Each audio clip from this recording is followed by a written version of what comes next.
It has been the talk of the NBA world ever since Ja Morant decided to plant his flag with the Memphis Grizzlies logo and say that his squad is fine in the West. Everybody has been criticizing it, or not everybody, but a lot of folks outside of the great, wonderful place that is Memphis and the Grizzlies fan base have criticized it.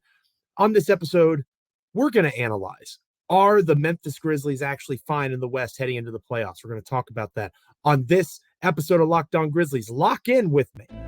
You are Locked On Grizzlies, your daily Memphis Grizzlies podcast, part of the Locked On Podcast Network, your team every day.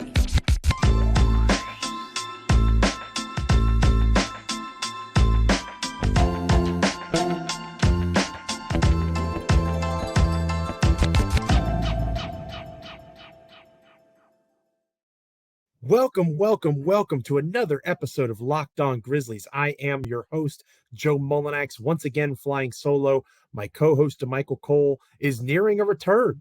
Bit of a teaser there. Hopefully later this week you will see DeMichael back with me here on Locked On Grizzlies. But for this wonderful Wednesday, it is you and I once again tackling the Memphis Grizzlies and all that is Grizzliesdom here on Locked On Grizzlies. We are sponsored. This episode is by PrizePicks. First-time users can receive a 100% instant deposit match up to $100 with the promo code Locked On. That's PrizePicks.com, promo code Locked On. We are proud members here at Locked On Grizzlies of the Locked On Podcast Network. Your team each and every day. We are free and available wherever you get your podcasts. You can also go and check us out on YouTube, rate, review, subscribe, like, comment. All of those wonderful things help us continue to make Locked On Grizzlies your first stop each and every day for Memphis Grizzlies content. I'm your host, Joe Mullinax, former site manager of SB Nation's and Grizzly Bear Blues, I currently write for Fansided and SB Nation NBA. I've written for both of those national sites in the last couple of days. You can check out my work there. And of course, you can check out my Substack, Written in the Dark, on Memphis Grizzlies specific content. So I keep busy is the bottom line here. Ja Morant, love the guy, right? Explosive athlete, tremendous basketball player with the top 10 guys in the National Basketball Association. It's pretty clear at this stage, at least in my opinion. He infamously at this point said in an interview that he was fine in the West. He was fine in the West. And now that Kevin Durant has arrived, and even before then, that comment has been debated and disputed. Shannon Sharp took issue with it. All these different folks have had a problem with Morant being confident in his teammates. And since that time, since Morant came out and said, I am fine in the West, the Grizzlies have taken a bit of a tumble in terms of their record, right? Roughly, they had a span of 9 games in a row that they lost before winning 3 of their last 4 heading into the All-Star break. So the Grizzlies have a losing record over that time, about 8 or 9. Let me do the quick math here. 9. So 4-9 in their last 13 games. Certainly not ideal. And in their last 10 games, the Grizzlies are 4-6. No other team that is currently in the playoff picture, top 6 seed in either conference, has a worse record over their last 10 games than the Memphis Grizzlies. That's just the reality of things heading into a prime time game to start off the post All-Star slate against the Philadelphia 76ers. But we'll talk more about that tomorrow. We'll focus on what the Grizzlies need to do to make sure such a losing skid doesn't happen again tomorrow on Locked On Grizzlies. Today, I'm going to break down why I believe that Ja Morant, even though, and I wrote about this for Fansided, he didn't necessarily walk back those comments. He didn't necessarily go, whoa. I didn't mean we were fine with everybody. He certainly didn't say it explicitly again when given the opportunity at All-Star Weekend. So, Ja, you don't have to say it. I'm going to say it for you. The Memphis Grizzlies are fine in the West, but I'm going to define what fine in the West means. And for me, personally, Joe Mullinax, co-host of the wonderful Locked On Grizzlies podcast, for me, fine in the West is maintaining their number 2 seed in the Western Conference. Why is that fine for me? Because many people, myself included, had the Memphis Grizzlies taking a step backwards this season in terms of progress. And if they are able to hold on to the number 2 seed in the West, which they currently have, then they will at least, again, progress isn't linear, all those different things that we're going to continue to talk about here on Locked On Grizzlies. Straight and narrow in terms of their standing in the Western Conference. And they're likely not catching the Denver Nuggets, right? That's probably not going to happen. The losing skid hurt them in that way in particular. Denver is now 5 games up on the Grizzlies. So the Nuggets are probably the 1 seed with about, I believe, 27, 25 games to go. Yeah, the Grizzlies have played 57 games, so that would put us at 25 games to go. So at 25 games to go, Memphis probably isn't making up that 5-game gap. That's a pretty sizable margin. But the good news for the Grizzlies is the margin between them and the 3 seed Sacramento Kings, not quite a 5-game gap, but it's sizable in terms of 3 games. And the Memphis Grizzlies want to maintain that stronghold because if they fall further back, closer to the 3 seed, the Kings are only 1 game up on the Clippers, a game and a half up on the Phoenix Suns, and only 2.5 games up on the Dallas Mavericks. Oh, and by the way, did all 3 of those teams make pretty sizable acquisitions at the trade deadline? Or at the very least, all 3 of them tried to get better at the trade deadline, some more than others. Kevin Durant to the Suns. Kyrie Irving to the Dallas Mavericks. You want to stay away from that 3 seed because it means you're falling back to the pack in the Western Conference. You still have a decent gap between you and the Kings. You want to maintain it. So that is my definition of fine in the West.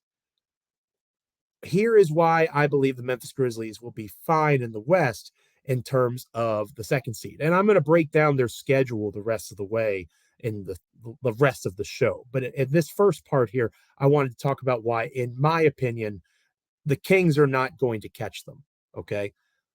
The first reason is strength of schedule, and I'm using tankathon.com for these purposes here, all right? The Grizzlies have the 24th most difficult schedule moving forward throughout the rest of the NBA season per Tankathon. And the way that they measure that is they go by win percentage of the teams that are left on the schedule. And it's a little more accurate at this point of the season than it would be, say, at the start of it, because we have a large sample size of data, who the good teams are, who the bad teams are. So the Grizzlies, that would technically mean they are looking at the 7th easiest schedule left heading into the rest of their 2023, part of their 2022-2023 season. Here are the difficult games that they have remaining. And again, we're going to go game by game and kind of talk through logic, record, win, loss, that sort of thing here momentarily.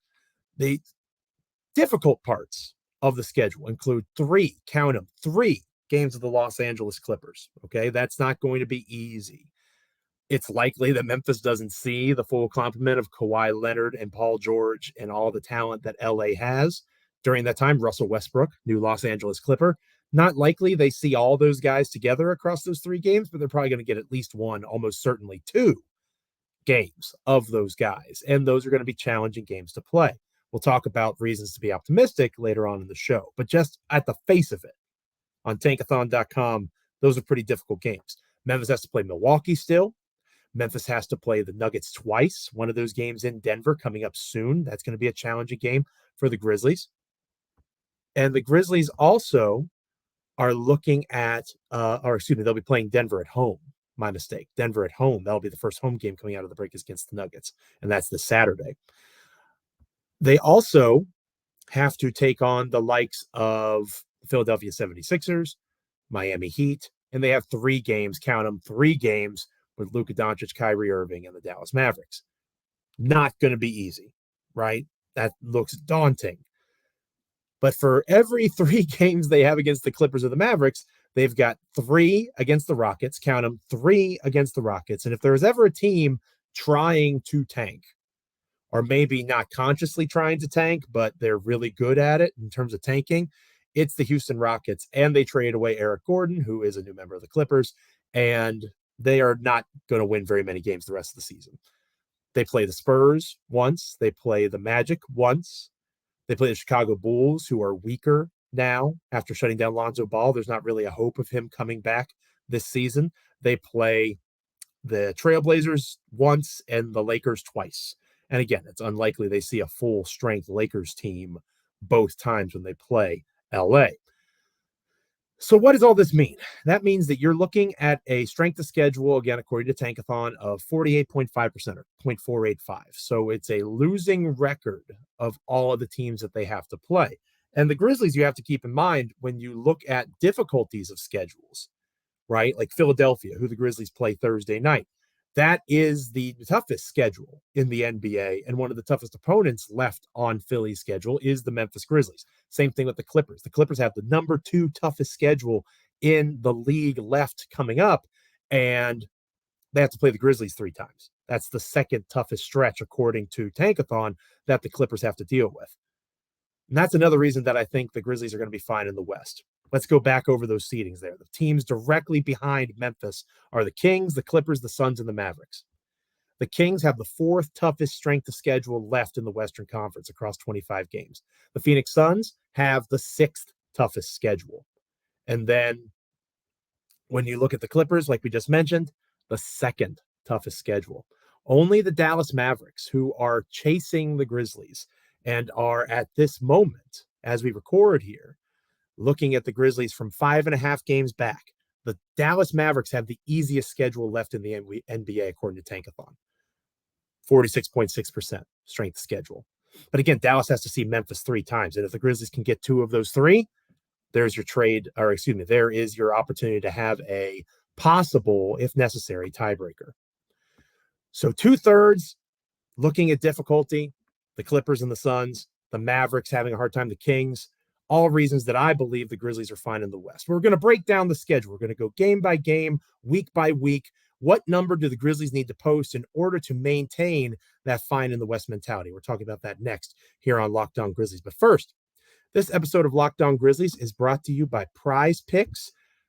Thursday night, the Grizzlies are back in action. And if I were you, I would take Ja Morant to score more than 27.5 points. I would take Jaren Jackson Jr. to have more than 3.5 blocks. I would have Desmond Bane to have more than 3.5 assists, something along those lines. Sounds easy, and it's even easier when you use the PrizePicks website and the PrizePicks app. Pick 2 to 6 players, and if they score more or less than their PrizePicks projections, you can win up to 25 times your money on any given entry. No competing against other people here, folks. It's just you against the projections available. NBA, NHL, Major League Baseball is getting ready to start up. Obviously, college basketball, women's and men's is heating up, going into tourney time. Entries can be made in 60 seconds or less with safe and fast withdrawals. They're currently operational in over 30 states as well as in Canada.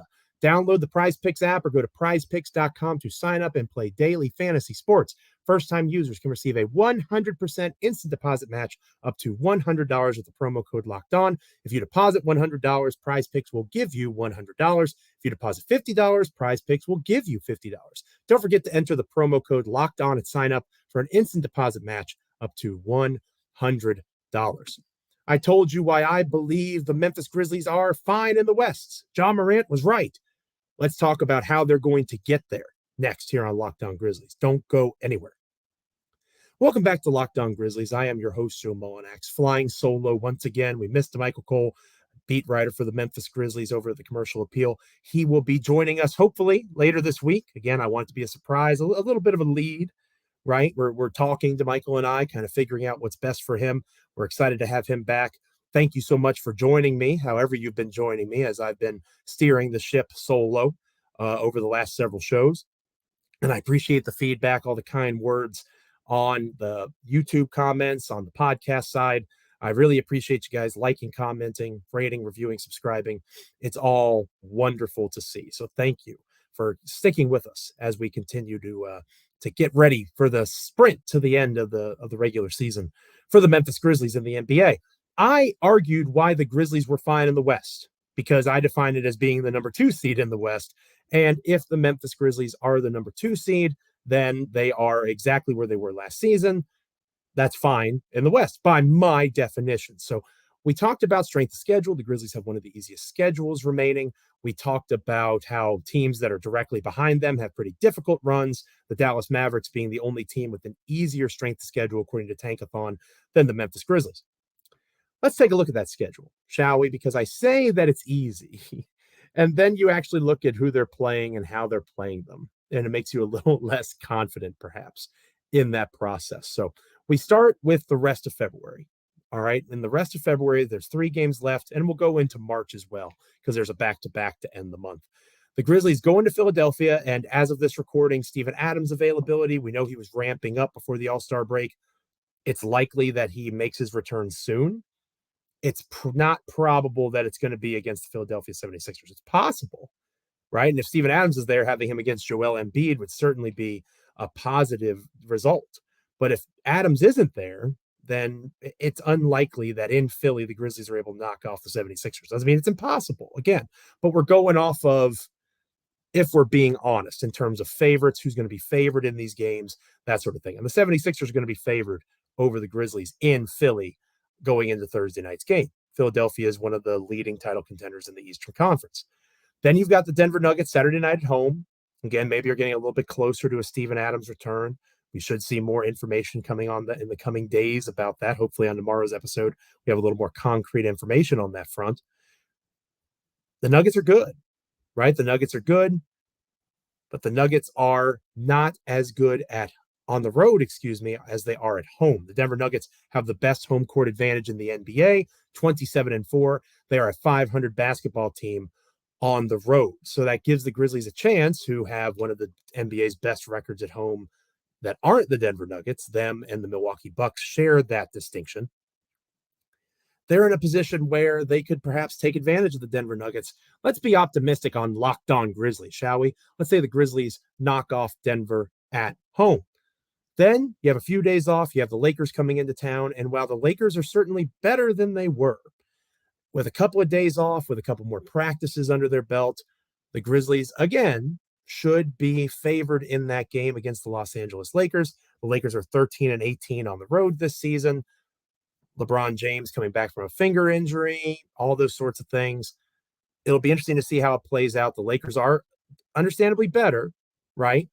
But again, it's a home game for Memphis, 24-5. Let's give them a win there. And then they have the Houston Rockets, second night of a back-to-back in Houston. But as we mentioned earlier in the show, the Houston Rockets not very good at basketball. So let's say that the Grizzlies win that one. So that puts them at 3-1 over the next 4. They're 3-1 over their last 4. That's realistic. Plus, it would give Grizzlies fans something to be optimistic about going into the rest of the season, because that's 3 wins over the Denver Nuggets, the Los Angeles Lakers, 2 teams that are pretty good in the Western Conference, or at least are trying to be good in the Western Conference. Beating the Rockets, that's handling business. That's doing what they're supposed to do.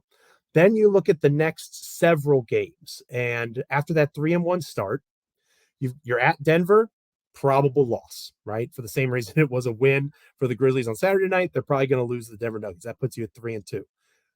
Sunday, LA Lakers, that's going to be a difficult game as well. That's going to be a challenging, or LA Clippers, LA Clippers, going to be a challenging game there in Los Angeles. Puts you at 3-3. Let's say they lose to the Clippers. Then they play the Lakers at Crypto Center. It'll always be Staples to me. But they play the Lakers. Again, that's a possible, and the Grizzlies have struggled on the road recently. If we're being fair, that's 3 games in a row against 3 teams that are actively trying to be good, that improved at the trade deadline. That could be a 3-game mini losing streak, and that could put Memphis right in a spot where they're 3-4. Then they have a chance again in 2 home games against the Golden State Warriors and the Dallas Mavericks. Say they split those, right? Say they win 1, lose 1. They're 4-5. Okay, so through the first 9 games here, they are a 4-5 basketball team heading into the next stretch of games. They have 3 games on the road against the Mavericks, the Heat, and the Spurs. Say they win 2 of those 3, right? Maybe they knock off Miami and San Antonio. They lose to Dallas. So that would put them at 6-6, right? Hopefully you're keeping up with me at home. I hope I might need to count my toes here in a moment. But 6-6. So they're a 500 basketball team through the first 12 games coming out of this all-star stretch. And if they're 6-6, that allows for them to go into a stretch of games against the Houston Rockets, the Atlanta Hawks, who just fired their coach, the Orlando Magic. That's the sweet spot. That's the sweet spot. If they can hang their head above water, be 500 through those first 12 games, they have a stretch of 4 games in a row against bad basketball teams. The 2 Houston games, March 22nd and March 24th, are at home. They're back-to-backs with a day off in between. Those are must-win games. So let's circle those four and say that the Grizzlies go on a run. 3 of those 4 at home. The one is at Atlanta. And again, Atlanta just essentially, I don't think Nate McMillan being fired is going to rally the troops, so to speak. The Hawks will probably start to fade. Let's give Memphis 4 in a row there. So now they are 10-6 going into the last several games of the season. That'll put them 7 games left. They're 10-6, which in terms of their overall record would have them at 45-28. So they're 45-28 with 7 games to go in our mental exercise here. We'll talk about the rest of the schedule next here on Locked On Grizzlies. But first, this episode of Locked On Grizzlies is brought to you by Built Bar. I love Built Bar, a delicious treat without all the fat and calories. Got to give it a shot. I continue to train for my 10K. I continue to try to maximize those benefits and lose a little bit of weight from the holidays. I don't want to compromise taste, though, so I got to try Built because healthy is actually tasty with Built. Covered in 100% real chocolate, these Built bars are. They come in unbelievable flavors like churro, peanut butter brownie, coconut almond. Delicious. I'm not sure how they do it, but they're fantastic treats with only 130 calories, 4 grams of sugar, and a whopping 17 grams of protein. And the best part now is if you still want to go to Built.com and place an order, you most certainly can do that. But if you need your Built fix faster, you can go to your local Sam's Club or your local Walmart, and you can pick up at the Walmart a 4-bar box of cookies and cream or double chocolate or coconut puffs. Or if you want to run into a Sam's Club, you can get a 13-bar box if 4 simply isn't enough for a brownie batter or churro fix. Can't recommend Built Bar enough. Thank me later. Go check out Built Bar as soon as possible. What are you waiting for? When this episode's over, go get one now. We're going to talk about those last 7 games. Again, we're 10-6, right? We're working through this together here. We're going to talk about those last sets of games next on Locked On Grizzlies. Don't go anywhere. Welcome back to Locked On Grizzlies. I am your host, Joe Mullinax. One more time, flying solo, maybe a couple more times, we'll see. To Michael Cole will eventually return, and we're excited to have him back.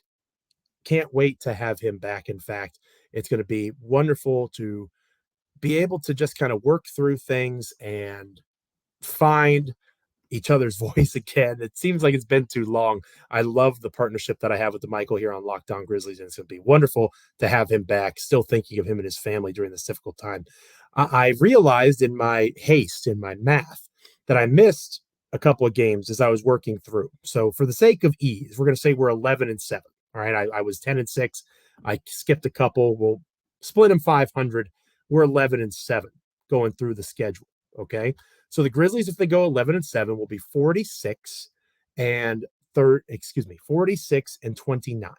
All right. So 46-29 if they find a way to hold serve in some of those games, that early 12-game stretch that we mentioned that's really difficult. Then they have that 4-game period that they really have to attack, go 4-0 during, rack up some wins. They're 11-7, 46-29. All right. 7 games to go. And these 7 games are challenging. 2 games against the Clippers, but they're both at home, right? They're both at home. LA will be gearing up for the playoffs. They don't care as much about seeding. Assume that, Kawhi Leonard is being load managed one of those days. The Grizzlies split. So it's 1-1 there. All right. They are at Chicago, bad Chicago team, should beat Chicago. That puts them at 2-1. They host the Portland Trail Blazers. Let's say they slip up for some reason, right? Let's say they slip up and they lose to Portland at home. They're looking ahead to New Orleans on the road the next night. They fall on that one. So now they are 2-3 in their last 5 games to close out the season. Then they have Milwaukee and Oklahoma City to finish out things, both on the road. Say they split. All right. So they are 3-4 in their last 7. That is probably realistic, but also probably being a little bit too negative. Again, I have them losing to both Portland and New Orleans. All right. So if that were to happen and they go 3-4 using the simple mental exercise that we just did, remember they were 46-29, that would put them at 49-33 to finish out the regular season, 49-33 to close out shop. Okay. So that would have them as below 50 wins. But again, in the Western Conference, that is full of parity. That may not be that unimpressive in terms of how the Grizzlies are going to finish the season. Because again, remember the Kings? Remember how difficult their end of season stretch would be? If the Grizzlies go and make it to 49-33. That would have them as a record of 14-11 in their last 25 games. So if the Grizzlies go 14-11, make it to 49-33, that means the Sacramento Kings, just to tie Memphis, have to win 17 games. So that would mean they would have to go set, because they have to play 25 games just like the Memphis Grizzlies do. So if the Grizzlies go 14-11, that means Sacramento would have to go 17-8 over their last 25 games just to catch Memphis, just to catch the Grizzlies. They would have to find a way to win 17 games with one of the league's worst defenses, one of the league's best offenses, in fairness, but one of the league's worst defenses. They would have to try to find a way to put themselves in position to win 3 more games than the Grizzlies. And again, that's just to tie them. Tiebreakers come into play, that sort of thing. The Clippers, a game behind them, they are looking at a similar situation. They'd have to go win 17 or 18 games down the stretch. The Phoenix Suns would have to win 18 or so games down the stretch just to catch the Grizzlies. You could argue 19 games. The Dallas Mavericks would have to win 20 games. So even with their easier schedule, the Mavericks have already played 60 games. They are 31-29. So the Mavericks would have to find a way to win a vast majority of the remaining games and hope that the Grizzlies tail off a bit.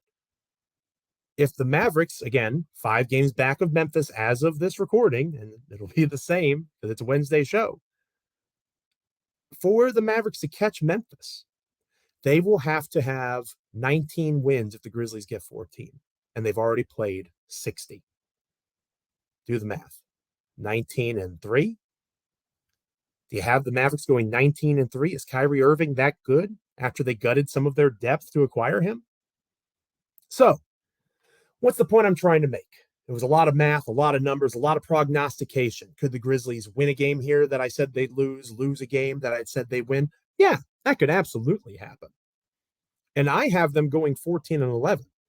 If they were to go 14-11, some people would see that as a bad thing, right? Some people would say that is not good enough. I don't know that I would agree with that, but they would have an issue with that result because 14 out of 11 would have them at a win percentage of about, or 14 out of 25 would have them at a win percentage of about 56%. Right now, their win percentage is 61%. So that is having the Grizzlies underperforming compared to what they have done so far this season, with one of the easiest schedules in the entire NBA left. And if you want to say that was assuming when the Lakers were bad and the Lakers have gotten better, and sure, we can have that conversation. That's one of the reasons that I have them going worse than their current win percentage. We have a larger sample size that says they might eke out, 15-10, 16-9. And if that happens, it's even much more difficult for anybody to catch these guys. So, as long as Memphis doesn't fall off a cliff, as long as there's not a serious injury to Jaren Jackson Jr., Desmond Bane, knock on wood, as long as those guys are on the floor, Ja Morant obviously too, but with Tyus Jones, as we've talked about here on Locked On Grizzlies, Tyus Jones has been a better starter this season than he's been a reserve. So while he's certainly not Ja Morant, we've seen Tyus have success as a starter, and I think that the Grizzlies have proven that they can win without Ja Morant. Doesn't mean that they're better off without Ja, but it does mean that if they were to lose him, the existence of Tyus helps in that regard, whereas losing Jaren Jackson Jr., you don't have someone that can replicate that. Losing Desmond Bane, no disrespect to Luke Kennard, I like Luke Kennard, you don't have somebody that can replicate that. So 14-11, I think, is extremely realistic. You could say that's even being a bit negative. And that would mean that the Sacramento Kings would have to go 17-8 just to tie Memphis. Do you have the Kings going 17-8 with one of the toughest schedules in the NBA remaining? Literally the 4th toughest schedule. The Kings have to see the Clippers twice, the Knicks, the Nets, and the Nets have changed, right? The Bucks, the Celtics. It's a tough run. It's a tough run. It's going to be a challenge for them to catch the Grizzlies, and even the teams that are perhaps better positioned in terms of talent. Phoenix has a really tough strength of schedule. The Clippers have the second toughest schedule left, and you could argue that Phoenix and the Clippers are just trying to get to the playoffs. The Memphis Grizzlies are fine in the West because the Memphis Grizzlies are almost certainly going to be the 2 seed in the West, assuming health, and that will allow them to be in a 2-7 matchup against a team the likes of the New Orleans Pelicans, the Minnesota Timberwolves, which we saw last season. The Golden State Warriors make me a little bit nervous. Oklahoma City Thunder, Portland Trail Blazers. That gets them out of the first round. If they win a playoff series again and they go up against the Clippers or the Suns in the second round, you roll out a basketball, you play ball as best you can. But guess who's going to have home court? The Memphis Grizzlies. And they're a year older, a year wiser, a year tougher.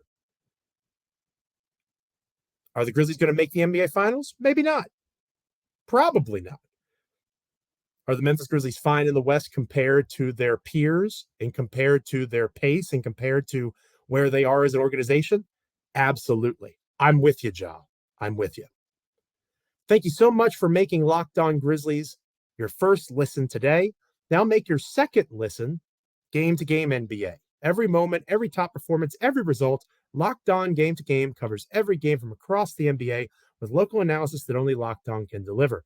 Follow Game to Game on Locked On NBA, available on the Odyssey app, YouTube, and wherever you get podcasts. We have actual basketball to talk about tomorrow. Hooray! No more prognostication. No more 14-11 predictions over 25 games. No more convincing yourself that everything's going to be okay. Grizzlies, Sixers on national television. We're going to break down the matchups. We're going to look at what Philly has going for them coming out of the trade deadline. We're going to talk about the Anthony Melton, Luke Kennard comparison. I think Memphis righted that wrong a little bit, letting Melton go. And I'll talk about why I believe that way on tomorrow's episode. You're not going to want to miss it. And maybe DeMichael will be back. That would be wonderful too. Looking forward to having him back whenever he returns. Thank you so much for being with me on this episode. I appreciate you listening, however you get your podcasts. I appreciate you watching on YouTube. Like, comment, subscribe, rate, review, however you get your podcasts, however you check us out. Thanks for being part of the Locked On Grizzlies family. It is appreciated. Until tomorrow, I'll talk to you then. This is Joe Mullinax saying, stay locked in. This is Locked On Grizzlies.